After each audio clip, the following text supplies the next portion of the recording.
గల మా తండ్రి, మీ ప్రేమ చేత మమ్మల్ని కాపాడి మళ్ళీ మీ మాటలు నేర్చుకునే భాగ్యాన్ని ఇచ్చినందుకు వందనాలు చెల్లిస్తున్నాం తండ్రి. మరి 5 దినాలు సెమినార్లో తండ్రి మీరు తోడుగా ఉండి మరి అద్భుతంగా జరిపించినందుకు మీకు వందనాలు. ఎంతోమంది తండ్రి మీ మాటలు నేర్చుకొని ఆయా ప్రాంతాలకు వెళ్ళి మరి ప్రకటించుచుండగా తండ్రి, ఈ సర్వలోకానికి మీ మాటలు అందింపజేయాలని మీరు అనుకున్నారు. ఆ పనిని అపోస్తుల తర్వాత మాకు ఇచ్చినందుకు వందనాలు. మీ పిల్లలు ఎవరెవరైతే తండ్రి మరి సెమినార్లో కష్టపడ్డారో, కుటుంబాలతో ఎవరెవరైతే వచ్చారో నాయన, మీ బిడ్డలందరినీ జ్ఞాపకం చేసుకోండి. మా వంతు పనిని మేము మా తరం వారికి చేసి మిమ్మల్ని భూమి మీద మహింపరచగలిగేటట్లు సహాయం చేయండి. యేసుక్రీస్తు పేరట ఈ ప్రార్థనకు సమర్పిస్తున్నాం తండ్రి, ఆమేన్. ప్రియమైన దేవుని పిల్లరా,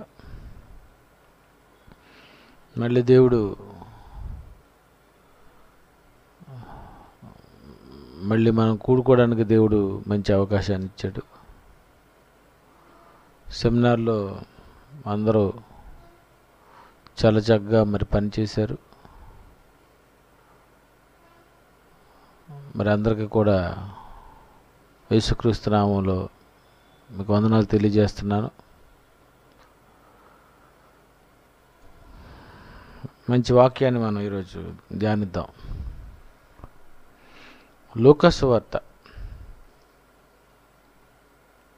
2వ అధ్యాయం. లూకా సువార్త 2వ అధ్యాయం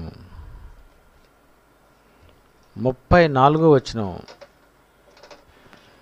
చూద్దామండి. సిమియోను వారిని దీవించి ఇదిగో అనేక హృదయాలోచనలు బయలుపడినట్లు ఇశ్రాయేలీయులు అనేకులు పడుటకును తిరిగి లేచుటకును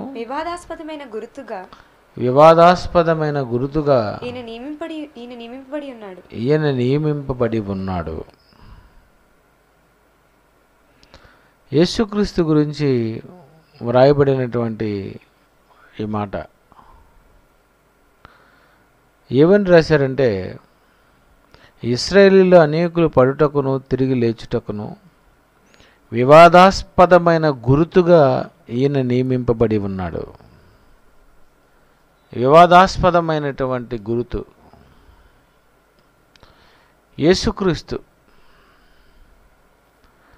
యేసుక్రీస్తును ఈ లోకానికి దేవుడు పంపించి లోకాన్ని రక్షించాలని దేవుడు అనుకున్నాడు. కానీ ఈ యేసుక్రీస్తు గురించి యావత్తు ప్రపంచం ఏమని అనుకుంటుందో దేవుడు ముందుగానే బైబిల్లో అది రాసేశాడు. యేసుక్రీస్తు ఆ పేరెత్తిన ఆయన రక్షణ గురించి మాట్లాడిన, ఆయన గురించి మనం సువార్త ప్రకటించిన, ఆయన పుట్టుక గురించి మాట్లాడిన, ఆయన సిలువ వేయబడ్డాడు అని మనం ప్రకటించిన యేసుక్రీస్తు గురించి ప్రపంచం ఏమనుకుంటుందో అది ముందుగానే దేవుడు బైబిల్లో రాసేశాడు. ఎవరటైనా ఈ యేసుక్రీస్తుని ప్రజలు ఏమనుకుంటారంటే, 33 యోసేపును ఆయన తల్లియు ఆయనను గూర్చి చెప్పబడిన మాటలు విని ఆశ్చర్యపడిరి. వాళ్ళు మాటలు విని ఆశ్చర్యపడిపోయారట. ఎందుకంటే ఇశ్రాయేలీయులు అనేకులు పడుటకును తిరిగి లేచుటకును వివాదాస్పదమైన గుర్తుగా ఈయన నియమింపబడి ఉన్నాడు. ఎవరు యేసుక్రీస్తు? యేసుక్రీస్తుని లోకం ఏమనుకుంటుంది అని మనం ఆలోచిస్తే, ఈయన వివాదాస్పదమైన గురుతట. వివాదం. యేసుక్రీస్తు గురించి ఎంతోమంది తప్పుడుగా మాట్లాడుతూ ఉంటారు. యేసుక్రీస్తు సిలువ వేయబడలేదని ఒకడు, యేసుక్రీస్తు కన్యమరియ గర్భమందు నిజంగా పుట్టాడా అని ఒకడు, యేసుక్రీస్తు గురించి ఎందరో మరి చాలా తప్పుగా మాట్లాడడం మనం చూస్తూ ఉంటాం. అది యేసుక్రీస్తు కోసమే. మిగిలినటువంటి వాళ్ళు ఎవరి గురించి ఎవడు మాట్లాడ్డావు. యేసుక్రీస్తు మగ్దలేని మరియను పెళ్లి చేసుకున్నాడని, యేసుక్రీస్తు మరి తమిళ హిందూ అని, యేసుక్రీస్తు గురించి ఎన్ని వివాదాలండి. నిజంగా ప్రతి వివాదాన్ని జైశాలి గారు ఎదుర్కొన్నారండి. వివాదాస్పదమైనటువంటి గురుతు మనం యేసు ప్రభు గురించి మనం ప్రకటించామంటే చాలు, ఎవరి గురించి చెప్పినా ఎవడేమండవు. యేసు ప్రభు గురించి ఎత్తామనేసరికి వివాదం, బైబిల్ గురించి వివాదం. బైబిల్ ఎందుకు తగలబెట్టాలి? అందుకే బైబిల్లో ఉన్నది ఎవరు? ఆ మాటలు ఏంటి? అవి వాక్యం.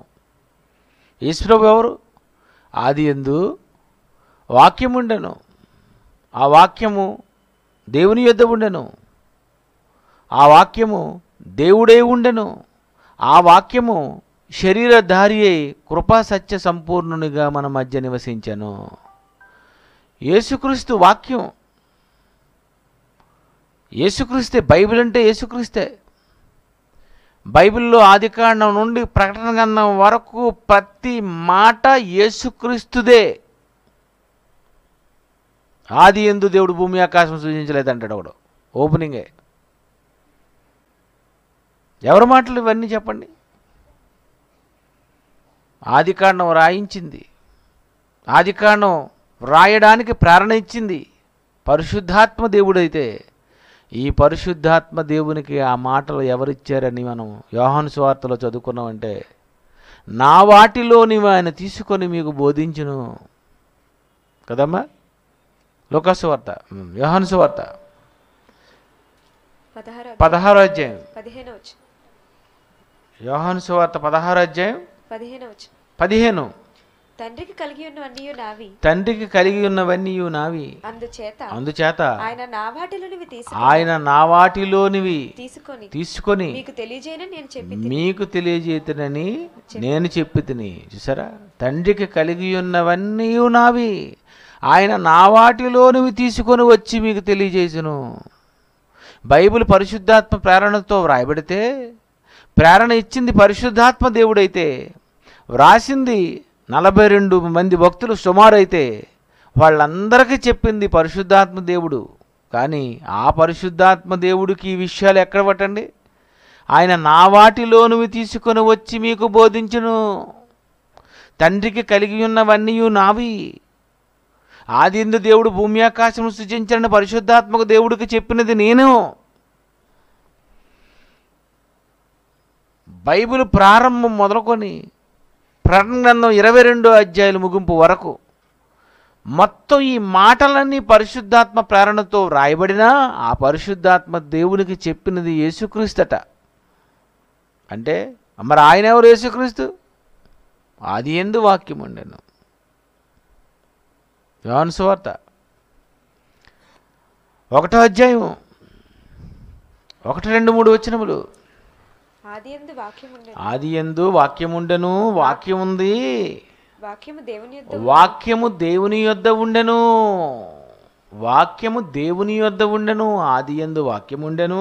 ఇది కూడా ఎవరికి తెలియదండి. అండి ప్రపంచంలో ఈ ఒక్క ముక్క ఎవ్వడికి తెలియదండి.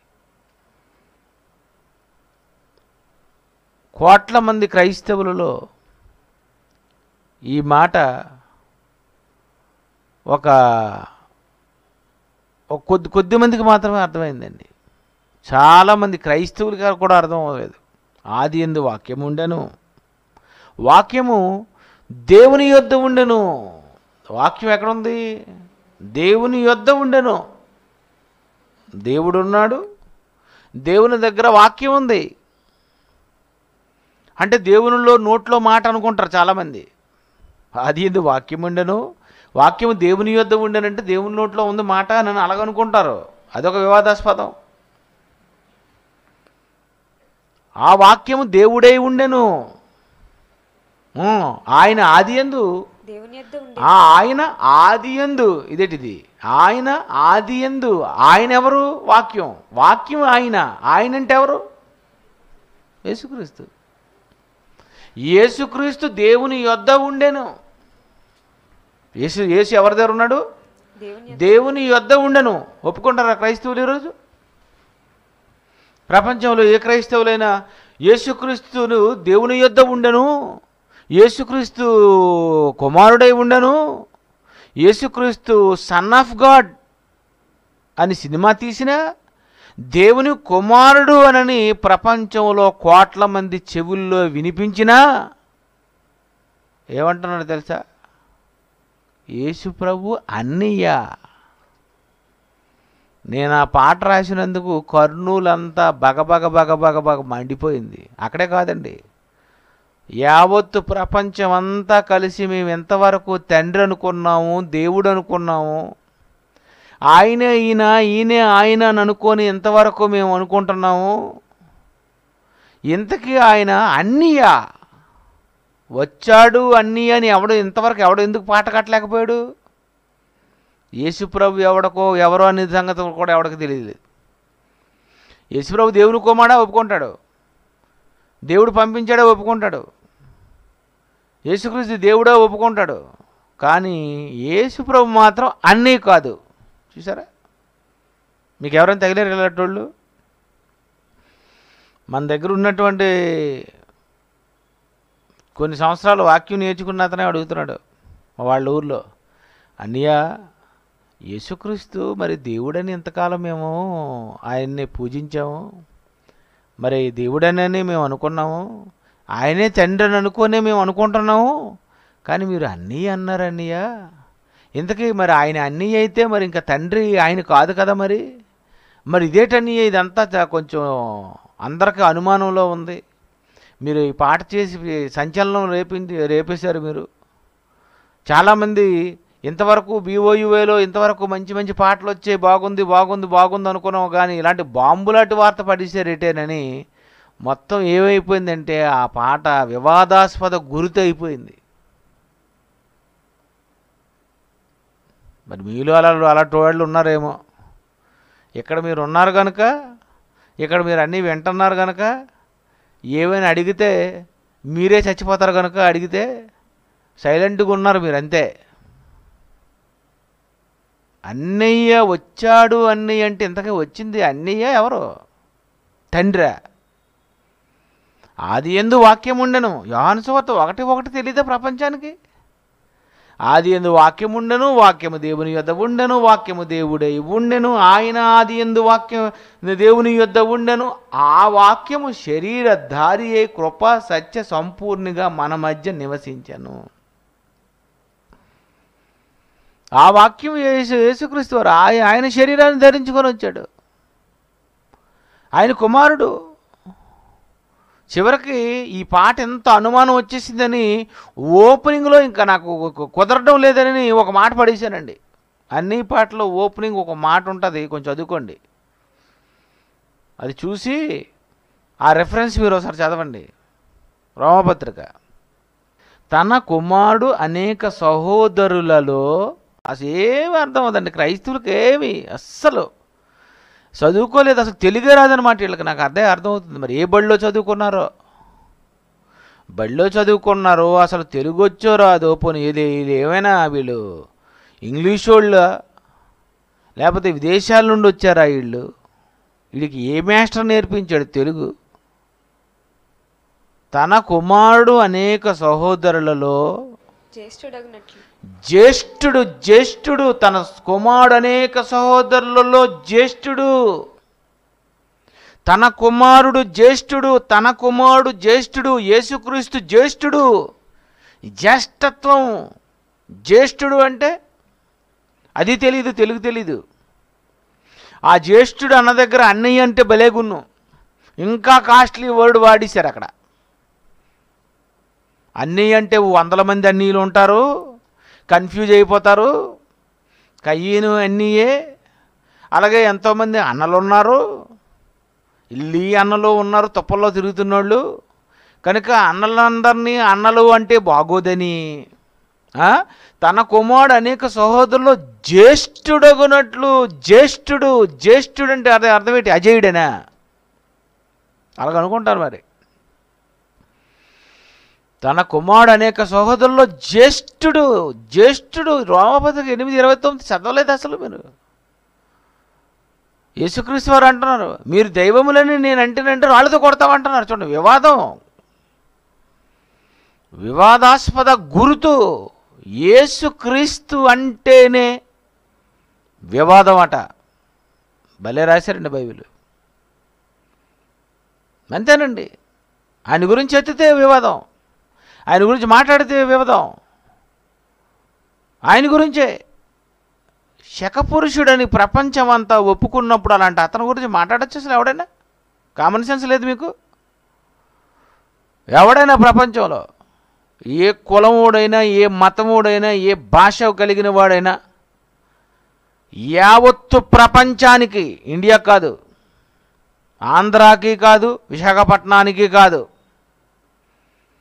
యావత్తు ప్రపంచానికి, ప్రపంచంలో ఎన్ని దేశాలు ఉన్నాయో అన్ని దేశాలకు క్రీస్తు శకం, క్రీస్తు పూర్వం అని యేసుక్రీస్తుని ప్రపంచం గుర్తించినప్పుడు అలాంటి అతన్ని తప్పుడు వాడనని అలాంటి ఆయన గురించి తప్పుడుగా మాట్లాడచ్చా అండి?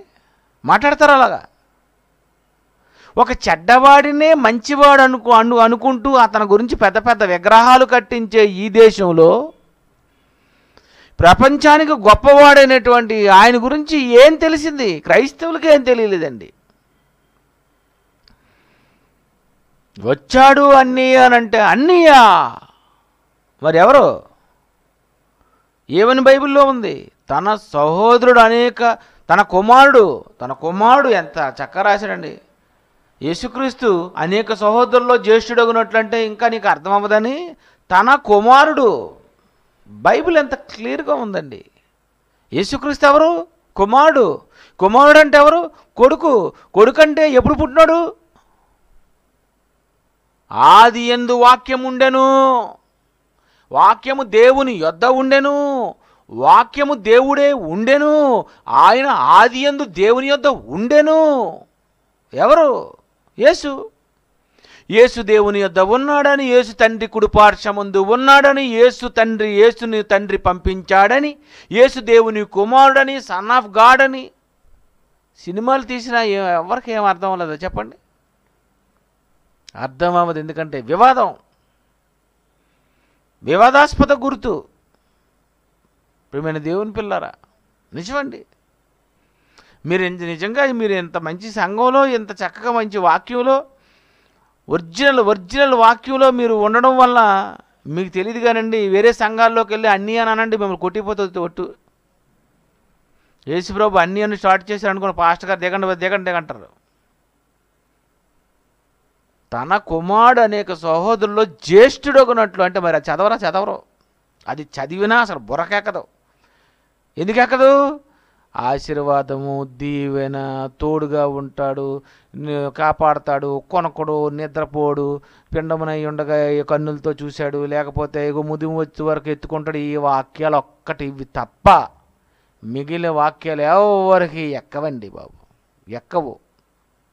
బైబిల్ కొనుక్కున్న చదవరు.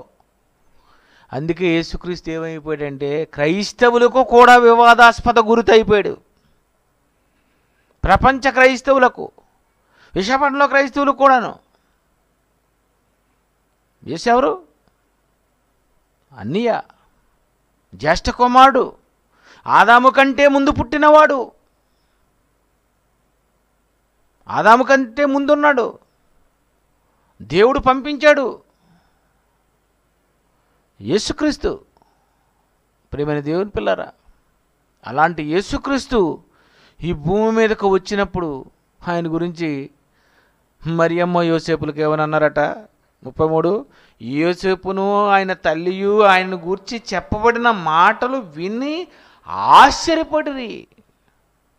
సిమియోను వారిని దీవించి, ఇదిగో అనేక హృదయాలోచనలు బయలుపడినట్లు ఇశ్రాయేలు అనేకులు పడుటకును తిరిగి లేచుటకును వివాదాస్పదమైన గుర్తుగా ఈయన నియమింపబడి ఉన్నాడు. వివాదాస్పదమైన గుర్తుగా నియమింపబడి ఉన్నాడు. అలాంటి వివాదాస్పదమైన గుర్తుగా ఉన్న యేసుక్రీస్తుని మనం ప్రకటిస్తున్నాం. మనం వీరు లోకానికి చెప్తున్నాం, నువ్వు యేసుక్రీస్తు గురించి మాట్లాడావంటే వివాదం, యేసుక్రీస్తు గురించి నువ్వు మాట్లాడావంటే నిన్ను అడుగుతారు, యేసుక్రీస్తు గురించి నువ్వు చెప్పావంటే చాలు ఏదో అంటారు. ఆ యేసుప్రభు గురించా? ఎన్ని వివాదాలండి. ఎన్ని క్రీస్తు సిలువ వేయబడలేదు. మరొకడైతే మరీ ఘోరం, క్రీస్తు సిలువ వేయబడలేదు. ఇంకా ఇంతకీ యేసుక్రీస్తు వారు అక్కడ కేక వేసి చచ్చిపోయారు అనుకున్నారా? స్పృహ కోల్పోయాడు. ఓరు నాయన, అప్పగించలేదు.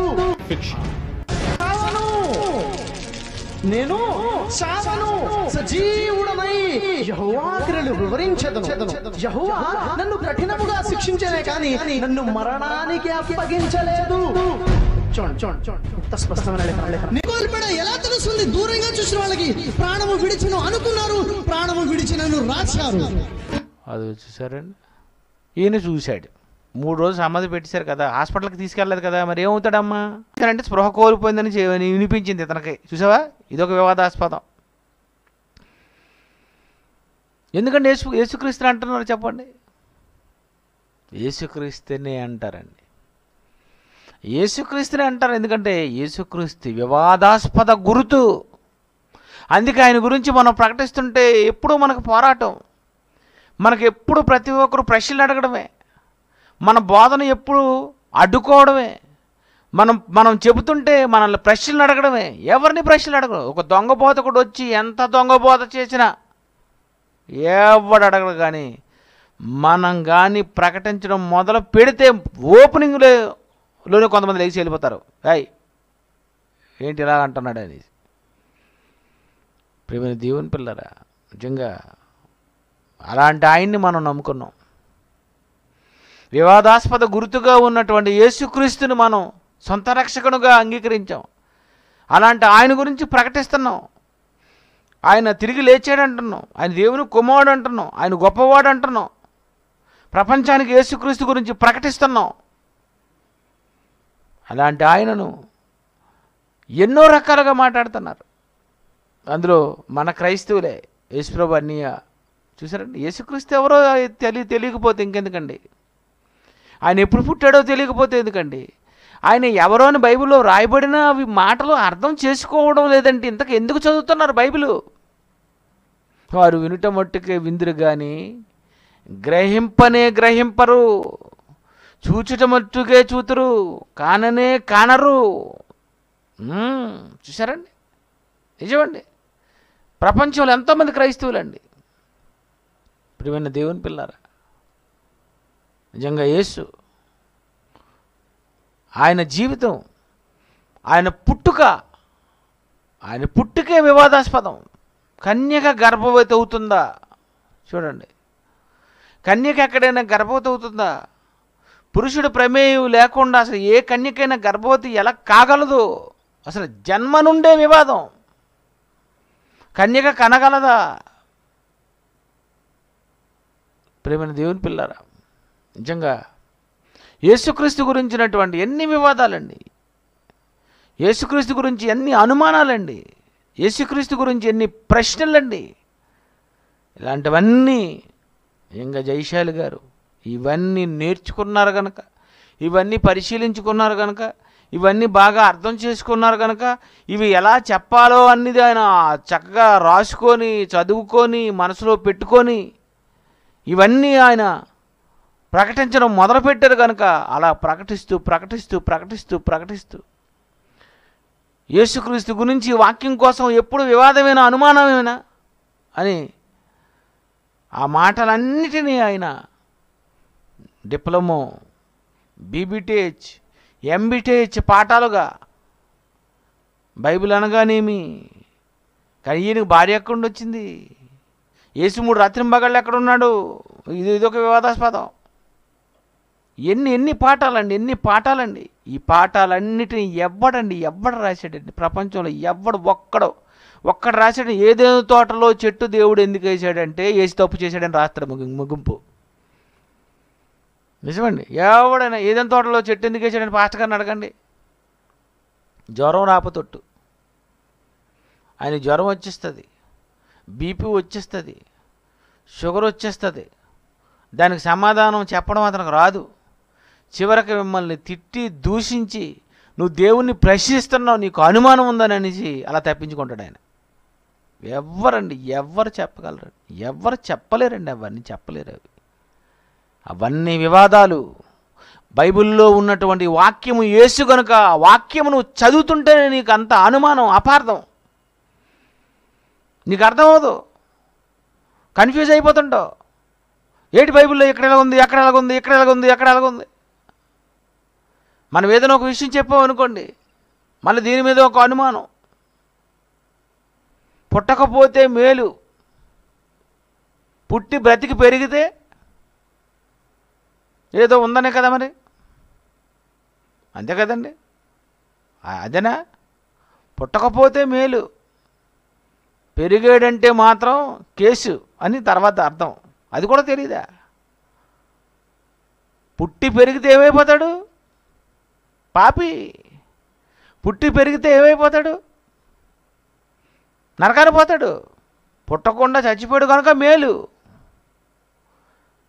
కనుక చచ్చిపోతున్నటువంటి ఇలాంటి పిల్లలు ఎలాంటి మనస్తత్వం కలిగినోళ్ళు మనసెరిగినటువంటి దేవుడు పుట్టకపోతే నాయన మేలు నాయన, ఒకవేళ పుట్టారంటే, వీళ్ళు పెరిగారంటే, వీళ్ళు పెద్దవారు అయ్యారంటే వీళ్ళ ముగింపు చాలా ఘోరంగా ఉంటుంది. ఏదైనా తోటలో చెట్టు వేయకుండా దేవుడు పరలోకంలో ఆదాముని అడిగితే, నేను చెట్టు వేయకపోబట్టే నువ్వు నిజంగా ఇక్కడికి వచ్చేసావు, కానీ చెట్టు వేస్తే నువ్వు పండు తినేస్తావు అంటే ఏమంటారు? వేయవలసింది. అంతే కదండి. అవ కూడా ఏమంటుంది? మీరు కూడా అదే అంటారు, ఎవరైనా అదే అంటారు.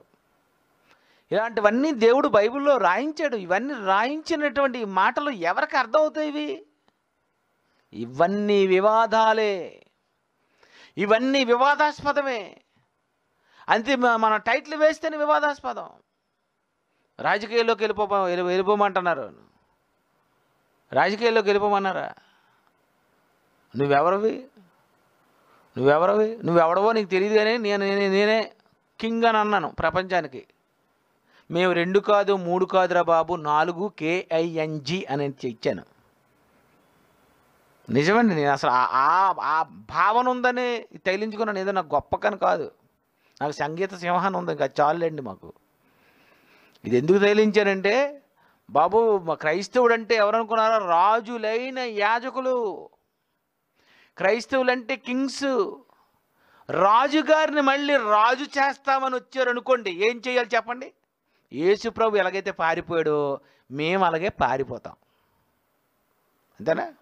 యేసు ప్రభు రాజుగా చేస్తాడు. ఎందుకు పారిపోయాడు? రాజుగా పుట్టినోడు రాజుగా చేస్తామంటే వచ్చినోళ్ళు ఎవరు? మెంటల్ హాస్పిటల్లో నుండి వచ్చినోళ్ళు, పిచ్చోళ్ళు. చంద్రబాబు నాయుడిని ముఖ్యమంత్రిగా చేస్తామంటే ఏమనాలా? వాయు బాబోయ్ నన్ను కేక తీసుకొని పోతాడు. నేనే ముఖ్యమంత్రి రా, మళ్ళీ ముఖ్యమంత్రి మీరు చేయడం ఏంటి? అసలు రాజుగా పుట్టిన వాడిని రాజుగా చేయాలనుకుంటానంటే వాళ్ళకేం అర్థమైంది? ఈ దండలు తెచ్చిన వాళ్ళకి ఏం అర్థమైంది? మళ్ళీ ఇలాంటి ప్రశ్నలు అడుగుతున్న మీకేం అర్థమైంది? ఆయనే రాజు, అందుకే ఆయన పారిపోయాడు. నేనే రాజుని, నాకు మినిస్టర్ చేస్తానంటే మినిస్టర్ కంటే పెద్దోడ్రా బాబు నేను. అంతేనా? మినిస్టర్ కంటే, ప్రైమ్ మినిస్టర్ కంటే ఎవరు? రాజు. కింగ్ అంటే అందరికంటే టాపు. ఆ కింగ్ తర్వాతే లార్డ్, ప్రభు. యేసుక్రీస్తు కింగ్ ఆఫ్ కింగ్స్, యేసుక్రీస్తు లార్డ్, ప్రభు. మనకెందుకండి అవన్నీ పోస్టులు? ఇలాంటివన్నీ మనం చెబుతుంటే చూసారా, మన పాఠాలు వేస్తుంటే అబ్బబ్బబ్బబ్బబ్బబ్బ గిలగిల కొట్టుకుంటున్నారు ఒక్కొక్కడు. అర్థం అవడం లేదు. మనం ఏం మాట్లాడుతున్నా వాళ్ళకి ప్రశ్నలు వచ్చేస్తున్నాయి. మనం ఏం మాట్లాడుతున్నా వాళ్ళకి వివాదాస్పదంగా ఉంది. ఎందుకుంది?